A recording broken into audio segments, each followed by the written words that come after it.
श्रीमद्भागवत महापुराण षष्ठ स्कंद अतः द्वादशाध्याय 12वां अध्याय वृत्रासुर के वध ऋषि वाचा एवं जिहासु निरिप अध्याय माजो मृत्युंग बरंग विद्यानंद मानह।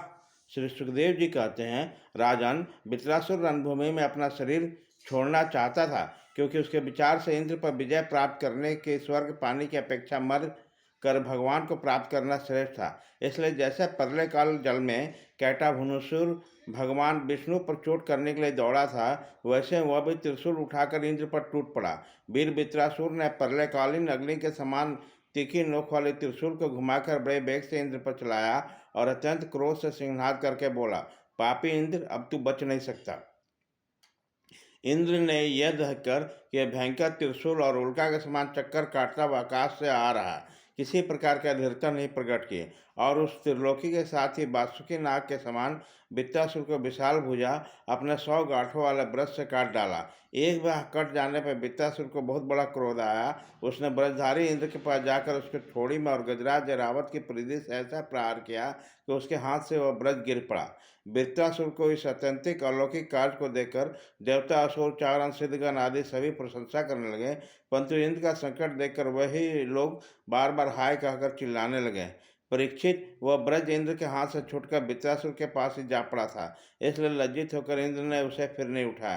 तब वृत्रासुर ने कहा, इंद्र, तुम ब्रज उठाकर अपने शत्रु को मार डालो, वह विषाद करने में समर्थ नहीं है। देखो, सर्वज्ञ सनातन आदि पुरुष भगवान जगत की उत्पत्ति, स्थिति और प्रलय करने में समर्थ है। इसके अतिरिक्त देहाभिमानी और युद्ध के लिए उत्सुक अतिताई को सर्वदा जय ही नहीं मिलती।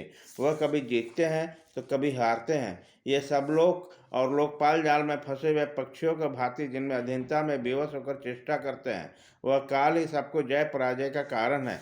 वही काल मनुष्य के मनोबल, इंद्रिय बल, शरीर के बल, प्राण, जीवन और मृत्यु रूप में स्थित है। मनुष्य उसे न जानकर उसका जड़ शरीर ही जय पराजय आदि का कारण समझता है। इंद्र जैसे काठ की पुतली और यंत्र का हरि नाचने वाले के हाथ में होते हैं, वैसे समस्त प्राणियों को भगवान के अधीन में होते हैं। भगवान की कृपा प्रसाद के बिना पुरुष प्रकृति, महत्वांकार, पंचभूत इंद्रिया और अंतःकरण चतुष्ट में ये कोई भी इस विश्व की उत्पत्ति आदि करने में समर्थ नहीं हो सकता। जिसे इस बात का पता है कि भगवान ही सबका नियंत्रण करते हैं, वही इस परतंत्र जीवन को स्वतंत्र भोक्ता मान बैठता है। वस्तुतः स्वयं भगवान ही प्राणियों के द्वारा प्राणियों की रचना और उन्हीं के द्वारा उनका संहार करते हैं। जिस प्रकार इच्छा न होने पर भी, समय विपरीत होने पर भी मनुष्य को मृत्यु और अपयश आदि प्राप्त होते हैं, वैसे समय की अनुकूलता आदि की इच्छा न होने पर भी उसे आयु, लक्ष्मी, यश और ऐश्वर्य आदि भोग मिल जाते हैं। इसलिए जस, अपयश, जय पराजय, सुख दुख, जीवन मरण, इनमें किसी एक की भी इच्छा अनिच्छा न रखकर सभी परिस्थिति से समभाव में रहना चाहिए। हर शोक के वशीभूत नहीं होना चाहिए। सत्य, रज, तम ये 3 गुण प्रकृति के हैं, आत्मा के नहीं। अतः जो जो पुरुष आत्मा को उसके साक्षी मात्र जानता है, वह उनके गुण दोषों में लिप्त नहीं होता। देवराज इंद्र, मुझे भी तो देखो, तुमने मेरा हाथ और शस्त्र काटकर एक प्रकार से अपराध कर दिया, फिर भी मैं तुम्हारे प्राण लेने के लिए यथाशक्ति प्रयत्न कर रहा हूँ। यह युद्ध क्या है? एक जुए का खेल है। इसमें प्राण की बाजी लगती है, बानों के पासे खेले जाते हैं और वाहन ही चौसर है। इसके पहले से यह बात नहीं मालूम होती कौन जीतेगा और कौन हारेगा। श्री सुखदेव जी कहते हैं, परीक्षित, वृत्रासुर के सत्य निष्कपट भाव वचन सुनकर इंद्र ने उसका आदर किया और अपना ब्रज उठा लिया। उसके बाद बिना किसी प्रकार का हचच के मुस्कुराते हुए कहने लगे। देवराज इंद्र ने कहा, अहो दानवराज, तुम सिद्ध पुरुष हो, तभी तो तुम्हारा धैर्य, निश्चय और भगवद्भाव इतना विलक्षण है। तुमने समस्त प्राणियों के सूर्य आत्मस्वरूप जगदीश्वर के अन्य भाव भक्ति किए हैं। अवश्य तुम लोगों को मोहित करने वाले भगवान को माया को पार कर गए, तभी तो तुम असुरक्षित भाव छोड़कर महापुरुष हो गए। अवश्य यह बड़े आश्चर्य की बात है, तुम रजोगुणी प्रकृति के हो तो भी विश्व सत्य स्वरूप भगवान वसुदेव में तुम्हारी बुद्धि दृढ़ता से लगी हुई है। जो परम कल्याण के स्वामी भगवान श्रीहरि के चरणों में प्रेम में भक्ति रखता है, उसे जगत के भोगों की क्या आवश्यकता है? जो अमृत के समुद्र में विहार कर रहा है, उसे क्षुद्र गड्ढों के जल से प्रयोजन ही क्या आवश्यकता है? श्री सुखदेव जी कहते हैं, परीक्षित। इस प्रकार योद्धाओं में श्रेष्ठ महापराक्रमी देवराजेंद्र और वृत्रासुर धर्म का तत्व जानने वाला अभिलाषा से एक दूसरे को बातचीत करते हुए आपस में युद्ध करने लगे। राजन, अब शत्रु सर वृत्रासुर ने बाएं हाथ से फौलाद बना हुआ एक बहुत भयानक पृथ्वी उठाकर आकाश में घुमाया और उसने इंद्र पर प्रहार किया, किंतु देवराज इंद्र ने वृत्रासुर का पृथ्वी हाथी के सूंड के समान लंबी भुजा अपने 100 काठों वाले ब्रश से एक ही साथ काट गिराई। जड़ से दोनों भुजाएं कट जाने पर वृत्रासुर के बाएं और दाहिने कंधों से खून की धारा बहने लगी। उस समय ऐसा जान पड़ा मानो इंद्र के ब्रज की चोट से पंख कट जाने पर कोई पर्वत ही आकाश से गिरा हो।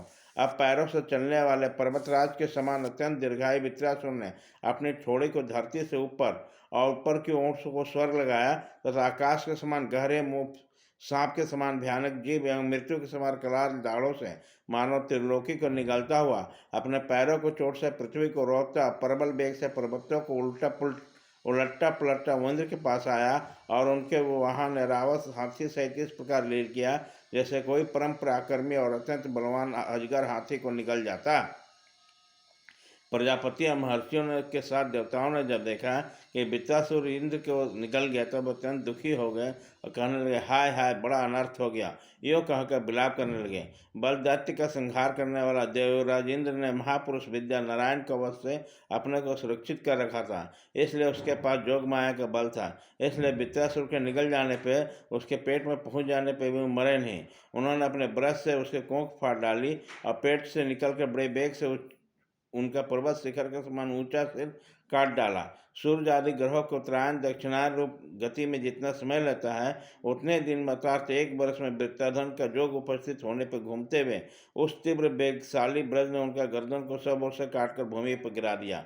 उसी समय आकाश में दुदंबियां बजने लगी। महर्षि के साथ गंधर्व सिद्ध और वित्रघाती इंद्र को पराक्रम सूचित करने वाले मंत्रों से उसकी स्तुति कर बड़े आनंद के साथ उनके पुष्पों की वर्षा करने लगे। सत्युगमन परीक्षित, उसी समय वृत्रासुर के शरीर से आत्मज्योति बाहर निकली और इंद्र आदि के देखते देखते सब लोकातीत भगवान के स्वरूप में लीन हो गई। इति श्रीमद्भागवते महापुराणे पारमहंस्यां सहितां षष्ठास्कन्धे वृत्रनोदो नामो द्वादशोऽध्यायः।